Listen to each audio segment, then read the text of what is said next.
How do you guys prep for sessions that you have no idea what's going to happen? Game prep is an optical illusion, and I don't mean that in the sense that people don't actually do it, but look like they do it. What I mean is that people expect to see a three-dimensional result, and you want them to see a three-dimensional result, but what you're actually doing is working in two dimensions. The three dimensions of game prep are length, width, and depth, much like it is in drawing, where length is how far in advance you're planning. Width is how many different things are happening at the same time, or how many different options are available to players that are fleshed out at least a little bit that they can choose between. And depth is how complicated each of those things is and how many steps are built into them. So, for instance, let's say you have a very narrow scope of things that the characters can do in a given moment. Like, okay, where they have basically one option if you're railroading them to a certain degree or something like that. That can work as long as they have a sense of a bigger picture that is actively at play, which comes from length, and they have a lot to do in that scope, which is the depth. As long as those two things are in place, characters aren't really, and players aren't really going to notice the lack of options if you do that very well. They're just going to be invested in this thing and not really looking for a whole lot of other options. If it's presented in a way that makes it feel like they have other options if they really wanted them, but they don't. They're invested in this thing. If it's presented well, they will go down that route and not even register that it's actually very narrow scope.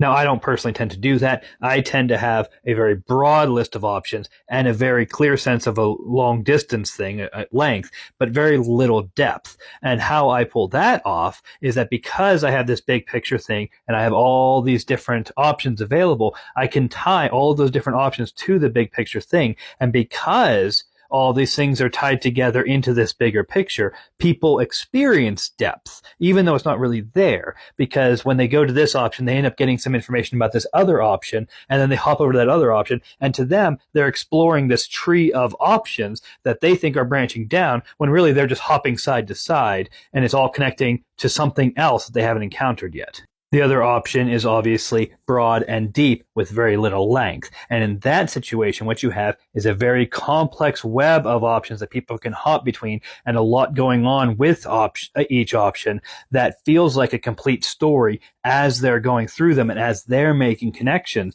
And so you don't plan necessarily the long term, but the long term starts to form based on the way that they engage all these different options. This is what I did with my open world game that I was running. So in the scenario that you're presenting, where you feel like your players have a lot of options, and you know that they feel like they have a lot of options, and you're looking at this and going, I don't know what they're going to choose, and therefore I don't know how to plan for it, then what you probably want to do is lean full in on either length or on depth. So either have a big picture in mind and say, okay, you know what?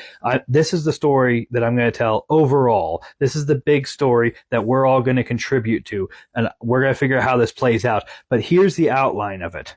And now that you have that, you can start tying each of those different options to it in some way. You can say, okay, we're dealing with this Baron who's doing this shady thing or whatever, and ultimately we're going to find that person. Okay, how do each of these options point us in that direction somehow, or how does it tie into the activities of that Baron? And then you can start playing with those things, and that's going to take a lot of your work off of your hands, because suddenly, instead of having to figure out each individual thing, you're just kind of figuring out how they tie together, and then you can just flesh out those details. Or you can just go, okay, I'm going to go all in on depth. I'm going to take maybe 5 or 6 of these things. If you have a lot of them, it might be as little as 3 or 2 or whatever, but probably at least 3 to 5 is usually where you start to feel like you have a lot of options. Take 3 to 5 of these options and just say, okay, I'm going to add a little bit of detail. Here's a couple characters that I want to throw into, these different situations, and then just flesh this out, just kind of add a little bit of complexity that will take some time, because that's the important thing, is that do they spend time and feel that that time was rewarding? If they do that, then they feel like that was a good choice, and they feel like you've provided a really good session, no matter what they choose. And you actually don't need as much to do that as you might think. Think about how much of the time is going to be conversation, how much time is going to be them, trying to haggle for a thing or debating amongst themselves what they're going to do. The amount of actual planning you have to do for each of these different options is fairly small. And if you feel like maybe a couple of them are too small, find a way to tie them into one of the other ones that's more complex. Just say, okay, if they choose this option, they'll talk to this person, and I don't really know where to go with that, but maybe that person can drop a clue that will point them back to this other thing that I have built more complexity into. But the point is, don't stress yourself out trying to do all of it at once. Don't stress yourself out thinking that you need to have all the answers. You really don't.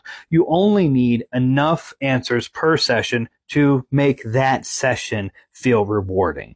And so everything else is something that you can connect to later, is something that you can work with later. But what you really want to do is pick two of those things that you can really invest in. Pick one that's going to be the primary thing. If it's width, like you have a lot of options, fine. That can be your primary thing. And then really just pick one other of those two dimensions and go in on it and just say, okay, we're going to do this.